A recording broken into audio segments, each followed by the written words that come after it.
Muy buenas, hoy como equipo 16 les presentaremos nuestro medidor de carga de batería, el cual funciona en esencia como un convertidor de señales analógicas o ADC por su sigla en inglés, donde estas primeras señales son continuas y las otras son discretas.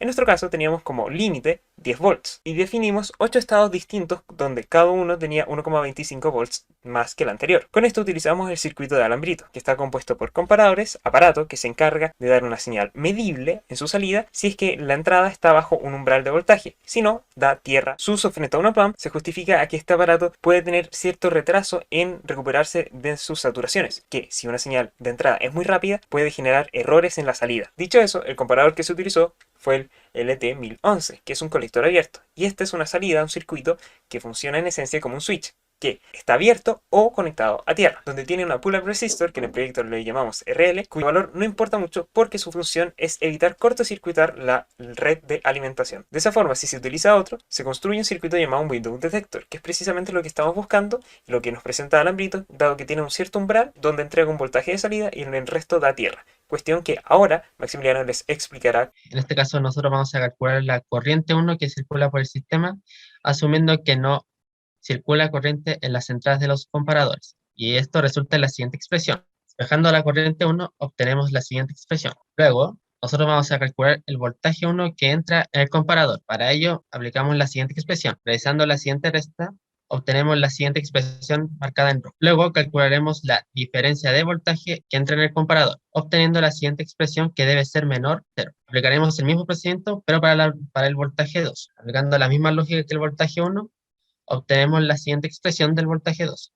Finalmente, haremos lo mismo en el comparador 2, obteniendo la diferencia de voltaje del comparador 2, que también debe ser menor a 0, obteniendo la siguiente expresión. Pero como nosotros queremos que la salida no sea cero y sea un voltaje medible para así encender los LEDs, nosotros queremos las desigualdades al revés. Por lo que nuestro intervalo que queremos cumplir del B sub in son las dos ecuaciones que se presentan acá. Con esto se va a lograr que la salida tenga un valor y este valor va a permitir prender los LEDs. Con las ecuaciones planteadas podemos fijar BCC como un valor constante que no va a variar en ninguno de los circuitos y lo vamos a fijar en nuestro caso como 10 volts. R1 podemos hacer lo mismo y nosotros lo vamos a fijar a 10.000 ohms. Por otro lado, B sub in de la primera desigualdad corresponde al voltaje superior del comparador y el de la segunda ecuación corresponde al inferior, por lo que si la entrada llega a salirse esos bordes, el voltaje de salida va a ser cero. Nosotros, al hacer esto, obtenemos un sistema de ecuaciones donde las variables son R2 y R3. Y nosotros vamos variando los valores de voltaje inferior y superior para obtener estos dos valores. Nosotros podemos definir la siguiente función que resuelve este sistema. Podemos ver su comportamiento al evaluar ciertos valores. Por ejemplo, si establecemos que el voltaje inferior sea 1,25 y el superior 2,5, nos dice que tanto el valor de R2 como R3 tiene que ser de 1666 ohms. Y esto se puede comprobar en Spice. Tenemos que R1 vale 10K, R2 vale 1666, R3 también, y RL tiene un valor arbitrario cualquiera. Y si nosotros medimos en la salida, obtenemos la siguiente gráfica. Como podemos ver, es un pulso que está contenido en los valores anteriormente pedidos. Acá comienza en alrededor de 1,25 y termina en 2,5. Luego, si dividimos ambas ecuaciones por el voltaje BCC, que vale 10, obtenemos que la magnitud de los voltajes de umbral tiene que ser 10 veces menor. Pero como nosotros queremos que el LED siga prendido después de alcanzar el umbral inferior, nosotros queremos que el límite superior sea de 10 volts. Aproximadamente, para evitar problemas de límite, lo dejamos en 0,99, reemplazamos los valores del circuito, nos quedaría la función de la siguiente manera.